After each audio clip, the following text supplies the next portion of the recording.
A nossa história não passa de uma série de ocorrências incríveis. Todos nós podemos influenciá-la.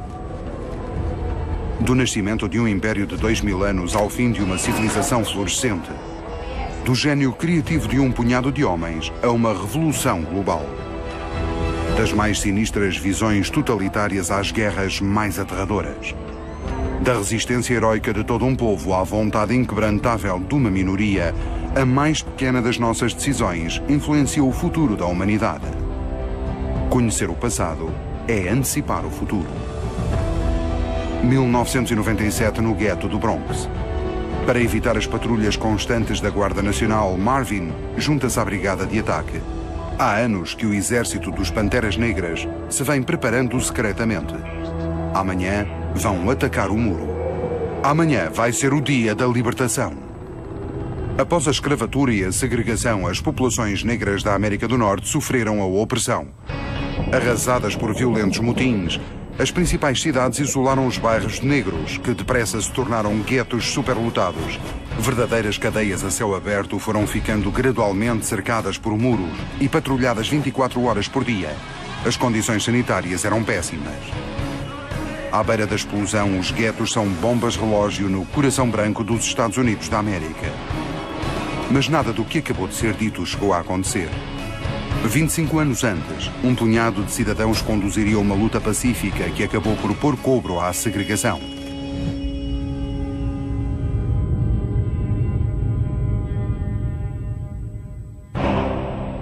Dezembro de 1865, Tennessee.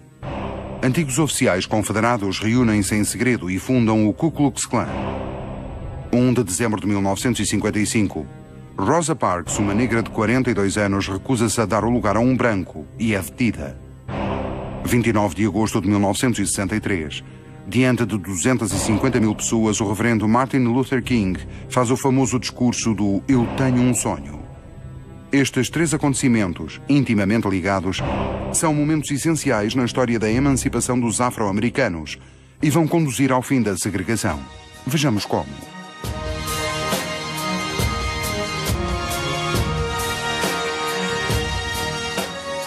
No mundo de hoje, após séculos de luta, a escravatura torna-se oficialmente ilegal. Mas nem sempre foi assim.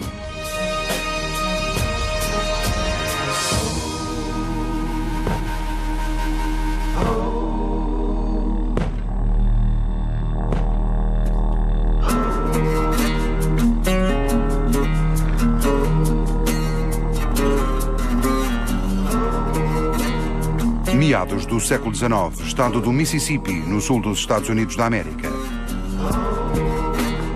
Importada de África como mercadoria, dezenas de anos antes, a comunidade escrava negra prefaz 4 milhões de pessoas numa população de 31 milhões. O seu estatuto é inegável.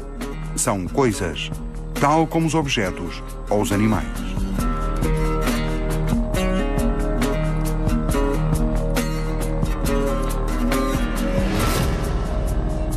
O comércio de escravos é proibido em 1808, mas a escravatura ainda está muito presente.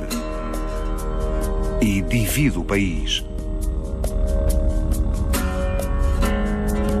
O norte dos Estados Unidos é muito industrializado e tem uma população de 20 milhões. Ideias europeias modernas espalham-se depressa e logo surgem aqueles que procuram proibir a escravatura. Chamam-lhes abolicionistas. No sul, algodão e tabaco são as principais fontes de riqueza. E nas plantações, a mão de obra é constituída por milhões de escravos. Com uma população de 9 milhões, os estados do sul são mais tradicionalistas. Defendem o seu modo de vida e opõem-se ferozmente ao fim da escravatura, facto que, segundo eles, destruiria a sua economia. Abolicionistas do norte contra fazendeiros do sul.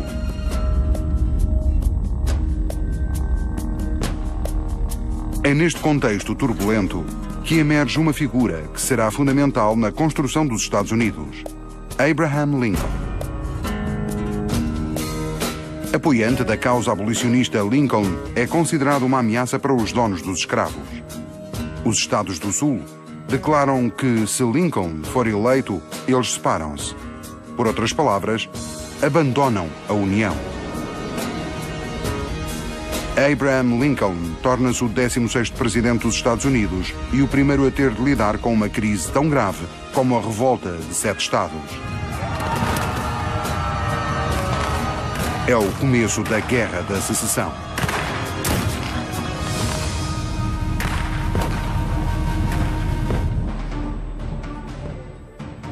Bem-vindos à memória da humanidade. Aqui controlamos o tempo, analisamos e comparamos milhões de ocorrências e alteramos-las para reescrever a história. Por exemplo, imaginemos que durante uns tempos nos tornaríamos escravos. Seríamos considerados mercadoria, tal como se fôssemos gado ou televisores. As pessoas podiam comprar-nos e vender-nos. E tal estatuto seria vitalício. Não há saída, a não ser que por um milagre qualquer o nosso dono nos liberte. Nada legaríamos aos nossos filhos, a não ser a escravidão. E esses filhos seriam vendidos a outros amos, separando-se assim famílias para sempre. No século XVIII estabelece-se uma verdadeira máquina comercial. Capturados por tribos inimigas, trocam-se escravos africanos por mercadorias europeias. Eles depois atravessam o Atlântico em condições subhumanas, para pela segunda vez serem vendidos a colonos americanos. Os navios acabavam por regressar à Europa carregados de mercadorias e assim perpetuar o ciclo. A escravatura é um fenómeno ancestral, mas na nossa era moderna está longe de erradicada. Desde que os árabes comercializavam escravos e com isso beneficiavam a economia romana, a escravatura tem maculado cada era, cada continente, cada povo. Nos nossos dias está oficialmente proibida, mas a escravatura é um facto indesmentível.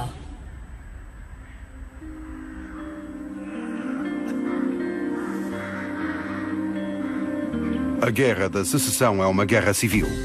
Com 600 mil mortos, continua a ser o conflito mais sangrento jamais travado nos Estados Unidos. Dos mais de 2 milhões de soldados recrutados nos exércitos do Norte, 180 mil negros vão combater em 163 unidades. Embora só representem 1% da população do Norte, os negros constituem cerca de 10% dos efetivos do exército.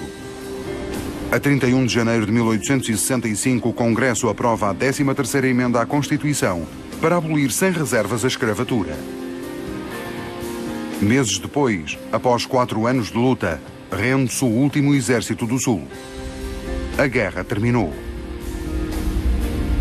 O Sul está arruinado, humilhado pela derrota, arrasado pelo desemprego e traumatizado pela visão de antigos escravos tornarem-se iguais aos brancos. Um ressentimento profundo e pesado contra os Estados do Norte enraiza-se e dura décadas. É desse ódio que nasce o Ku Klux Klan. Em dezembro de 1865, poucos dias depois da abolição da escravatura, antigos oficiais confederados reúnem-se e formam a mais infame e sangrenta organização terrorista americana. O Ku Klux Klan elege 2 inimigos, os negros e o poder federal. À partida, o objetivo é criar medo. Disfarçam-se com lençóis brancos para difundir o terror entre a população negra durante a noite. Mas a situação rapidamente se descontrola. Insultos dão lugar a ameaças, a assédio, ao incêndio de escolas e lares e, por fim, a assassínios. O clã cresce de dia para dia até formar um verdadeiro exército secreto. Entre 1866 e 1914, um total de 4.600 pessoas, na sua maioria negras, caem vítimas do clã. Um certo tipo de paz pode ser prelúdio de guerra. Quanto mais difícil é conseguir-se uma vitória, mais se deseja a punição dos vencidos. Por que mostrar clemência quando se acabou de combater? Se se perdoar com demasiada facilidade, a luta e os sacrifícios impostos às pessoas perderiam o sentido. Por isso impomos indenizações aos derrotados, confiscamos os seus territórios, agimos como amos e senhores. suficiente para aumentar o ressentimento do inimigo já de si humilhado. O suficiente para se comprometer a paz. Em 1918, os termos do armistício entre a França e a Alemanha foram extremamente severos para os alemães. Depois de ter perdido mais de 2 milhões de cidadãos, a Alemanha é esmagada por compensações financeiras muito pesadas. O país mergulha, por isso, numa profunda crise económica. Desemprego e ressentimento são terreno fértil para o ódio e extremismo. O armistício de 1918 traz consigo as sementes da Segunda Guerra Mundial. Nos Estados Unidos, a derrota do Sul em 1865 prepara o cenário para os conflitos raciais que vão seguir-se. Após a Guerra da Secessão, leis federais impõem em todo o país a igualdade entre negros e brancos. No entanto, cada Estado mantém alguma margem de manobra.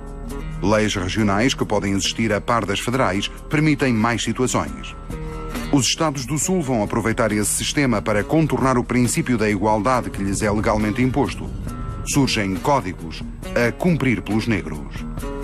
Proíbem-se casamentos interraciais e é rigorosa a separação de negros e brancos nos transportes, lugares públicos, escolas e hospitais. Mais grave ainda, a exigência de literacia obrigatória e testes de hereditariedade reduzem 90% o número de negros autorizados a votar. Porque não têm opção, os brancos aceitam tratar os negros como iguais. Mas nenhuma lei manda que tenham de viver juntos.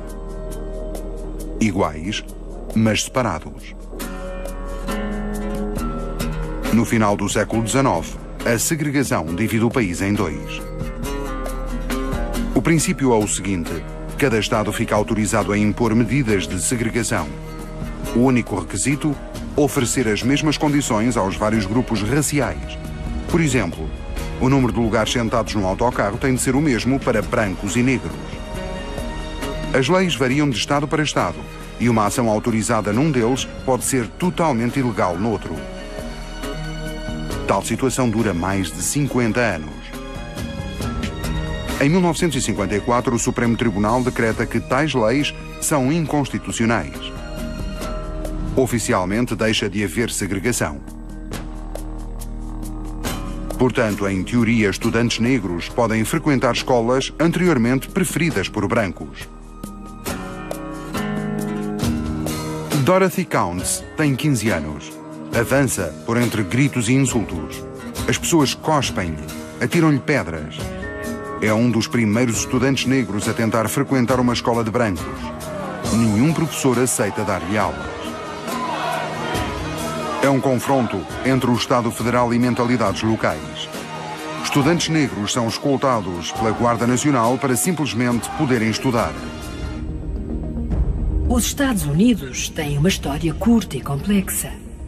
O ritmo do seu desenvolvimento, empilhando simultaneamente camadas de culturas diferentes num período muito curto, tornam-nos um país único no mundo, dada a sua diversidade. Comunidades numerosas e culturas diferentes dão consigo em viver juntas, para o melhor e para o pior. A segregação é fruto da sua história. Outros países sofreram o mesmo género de separação racial. Em 1948, na África do Sul, surge gradualmente um regime de separação entre os negros autóctones e as populações de europeus brancos. Detendo o poder, os brancos impõem o apartheid. Mais uma vez, tais leis dão origem a uma população minoritária que teme desaparecer. Numa reação reflexa de sobrevivência, começa a oprimir e a marginalizar 80% dos habitantes do país, criando assim um clima de grande instabilidade social. Ao fim de 40 anos, o apartheid desaparece finalmente graças à ação combinada do presidente da África do Sul e Nelson Mandela, político da oposição, que passou 27 anos na cadeia por ações essencialmente pacíficas. Um regime minoritário só de uma forma se mantém no poder, empregando a força. Ministro da Igreja Batista Martin Luther King considera a segregação uma injustiça. Porque, embora a separação seja uma realidade, a igualdade está muito longe de ser alcançada. Aos 6 anos, tiveram de explicar-lhe que 2 dos seus colegas de turma não podiam continuar a brincar com ele, Eram brancos e tinham acabado de entrar para uma escola que não aceitava negros. Mais tarde, depois de se apaixonar por uma branca, o casal teve de desistir de todas as esperanças de casar, sabendo perfeitamente que, se o fizessem, nesta sociedade, a sua vida ia ser um inferno. Pugna pelo direito ao voto, o direito ao trabalho e o fim da segregação. O seu método é, perante uma lei injusta, desobedecer sem violência. É a desobediência civil. 1955, cidade de Montgomery, no Alabama. Ocorre um incidente que vai permitir a Martin Luther King pôr o seu método à prova. Desde o início do século XX que os autocarros da cidade têm secções reservadas a brancos e outras a negros.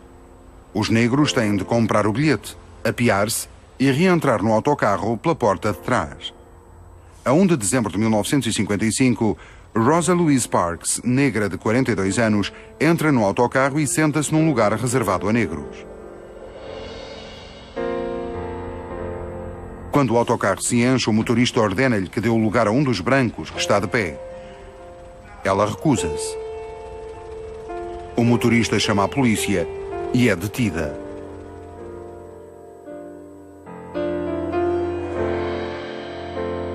Martin Luther King aproveita imediatamente a ocasião. Conduz o que se torna um verdadeiro boicote. Daí em diante, os negros passam a não andar de autocarro. Optam por partilhar automóveis ou caminhar grandes distâncias. A ideia é sufocar financeiramente a transportadora para obrigá-la a mudar o regulamento. Martin Luther King é detido e encarcerado. Incendeiam-lhe a casa. Mas em 1956 consegue a vitória. A segregação racial nos autocarros é declarada ilegal pelas autoridades. O mesmo método é depois aplicado sucessivamente em prol de mais reivindicações, sempre sem violência, por vezes só com a simples ocupação de instalações. Ao longo de toda a vida, Luther King aplica um princípio cristão: perante violência, oferecer a outra face. Apesar das cartas com ameaças, um ataque à sua casa e, portanto, à família, jamais abdicará dessa atitude porque considera que a violência só gera mais violência. Um dia, vê-se cercado numa igreja por mais de 300 manifestantes armados de tijolos e granadas de gás lacrimogéneo. Depois de conseguir a demissão do prefeito e, sobretudo, o despedimento do chefe da polícia, racista e violento, organiza uma marcha sobre Washington. Martin Luther King compreende que a contestação não violenta tem de ser levada a cabo diante das câmaras. Perante uma multidão de 250 mil pessoas em frente do Memorial a Lincoln, faz o que se veio a tornar o discurso mais famoso da luta racial nos Estados Unidos.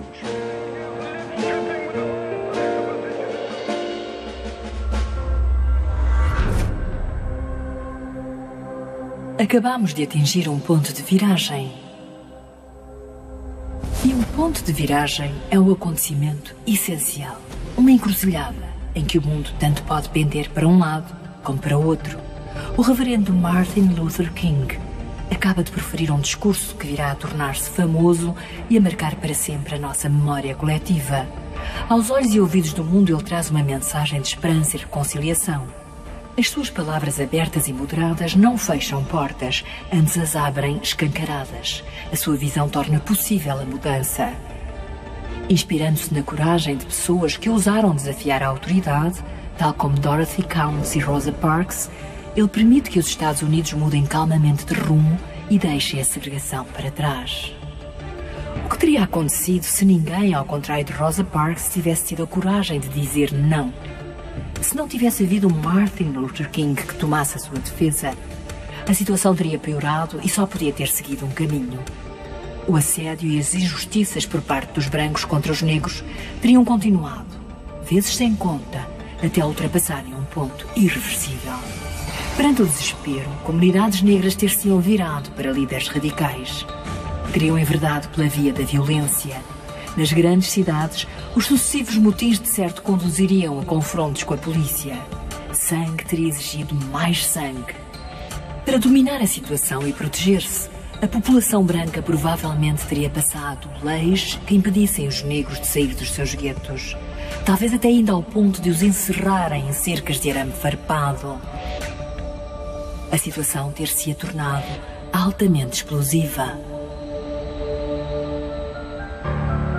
Violência gera violência. Ódio gera ódio. Desde 1930, a par da luta pacífica do reverendo Martin Luther King, grupos radicais nascidos do racismo e da segregação começam gradualmente a surgir. Em Detroit, a Nação do Islão é uma organização político-religiosa. No começo tinha poucas centenas de membros. Em 1963, ano da Marcha sobre Washington, eram já 30 mil. O grupo possui uma força de segurança que atua como um verdadeiro exército privado e dá ênfase à autodefesa.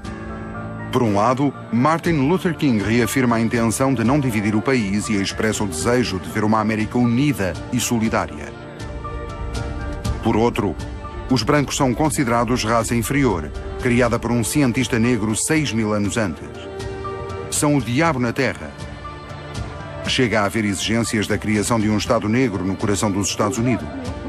Malcolm X, o porta-voz oficial, afirma que não é americano. Para eles, é liberdade ou morte. É uma reação à segregação e ao Ku Klux Klan completamente oposta à de Martin Luther King.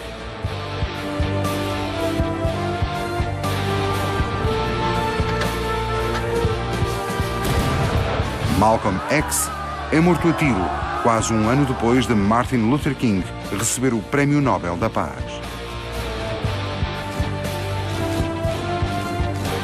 E a corrida à violência mal começou. Em 1966 assiste-se ao nascimento do Partido dos Panteras Negras, um grupo extremista, considerado terrorista pelas autoridades. 4 de abril de 1968. Um branco racista assassina Martin Luther King.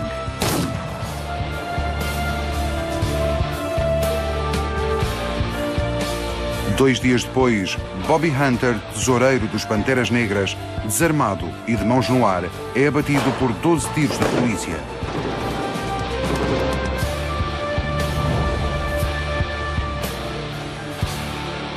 Nas décadas seguintes, vai-se assistir a uma nítida concentração das populações negras em guetos, sobretudo no Bronx, bairro de Nova York, e no de South Central, em Los Angeles, palcos de inúmeros motins. Mas essa é outra história. Perante injustiça e opressão, a reação mais natural é muitas vezes a revolta e depois violência. Em todo o mundo, muitos grupos optam por ações violentas em vez de democráticas para impor mudanças. Intimidação, sequestro, assassínio, desvio de meios de transporte de passageiros, ataques terroristas.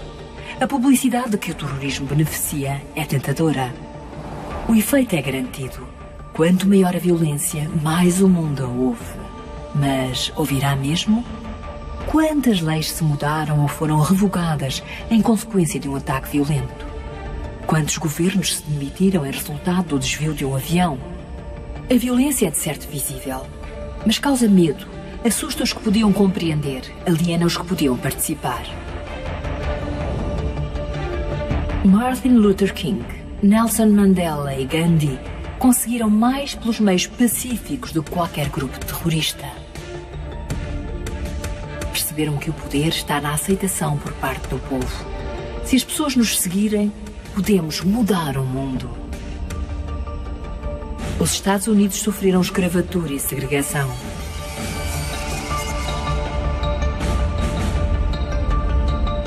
Introduziram leis raciais. Sofreram muitos motins. Testemunharam o nascimento de grupos terroristas radicais. No entanto, ao ultrapassarem medos históricos, ao elevarem-se acima de preconceitos e ressentimentos, conseguiram progredir. perdoar o passado sem o esquecer. Em 2008, 40 anos depois de um segregacionista assassinar Martin Luther King, Barack Obama torna-se o primeiro presidente negro dos Estados Unidos da América. E só esse facto fala por si.